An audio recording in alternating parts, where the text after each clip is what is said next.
Marcus Revel was willing to trade the illusion of his sanity to keep his home.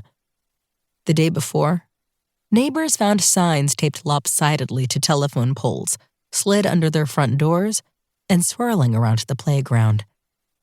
Last chance yard sale, 237 Horder Street. Saturday, 6 a.m. until... Come for the food, stay for the history you make. Beautiful antiques, funky knickknacks.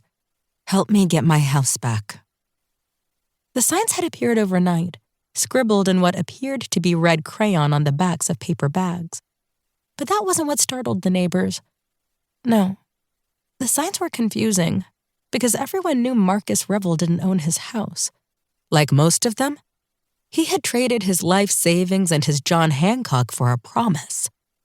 So Marcus Revel drew a large crowd in part because his neighbors wanted to see what the signs really meant, and in part because the signs were wholly out of character for the quiet, respectable man they knew Marcus Revel to be. The Marcus Revel they knew hid signs of indignity beneath clean clothes and a well-maintained beard, not tacked onto public spaces. By 10 a.m., the small audience in front of Marcus's house looked like the type of crowd one might see when firemen tuck a man off a ledge. The old folks gripped coffee mugs while staring wide-eyed at the lawn, the melodrama adding color to their cheeks.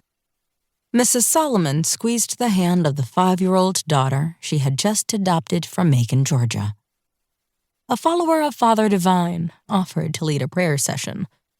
Marcus's best friend, Al, tried to get people off the sidewalk and into the yard to make a purchase or two, while Marcus's 8-year-old son, Max, strutted around the yard, fingering old toys like an underpaid store clerk. The entire scene was buttressed by the smell of Marcus's pecan barbecue, wafting under the noses of his neighbors, as Marcus focused his attention on the baby back ribs that needed slathering. As much slathering as it would take for him to forget how low he had sunk. Mrs. Solomon clicked her tongue. Imagine ribs at this hour. What could Marcus be thinking? But still, she didn't move, and neither did anyone else.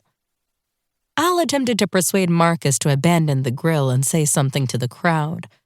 They want to know why they are here, Marcus. They want to know what the hell is going on. Marcus hated public speaking, but he hated the idea of being homeless more. He walked from the grill to the edge of his manicured lawn and wiped his hands on his apron. I want to thank you all for coming out here so early and spending your Saturday morning with me, he said, looking at no one in particular. Marcus paused. I am behind on my payment to Mr. Friedrich, he said, touching his short black beard and clearing his throat. I owe him $300, and he said he will take my house from me if I don't get it to him by Monday. Please understand I am a proud man and this is not easy. But all I want is to provide a home for my son. And so here I am, offering what I can. Mrs. Solomon cast her eyes downward. Others felt cherry pits in their throats. The old folks shook their heads. They didn't want to see Marcus Revel pleading on his front lawn to keep a house that wasn't even his. Who is that? Lord Solomon whispered, pointing at Marcus during his speech. That is Mr. Marcus Revel. Mrs. Solomon answered her new daughter.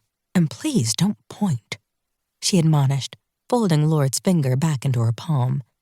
Is he crazy? No, baby. Just sad and desperate is all. Marcus had been the olive branch on the stunted Revel family tree. While the other boys drank the fear of war away with cheap beer, Marcus handed out see-you-laters instead of goodbyes, talking about how great his life would be when he got back.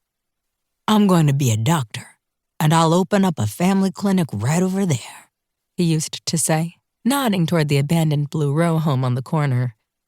And the war didn't break him, but the way the country treated him afterward did. After the war, he went to a bar once a week to drink beers with 2 friends from the army.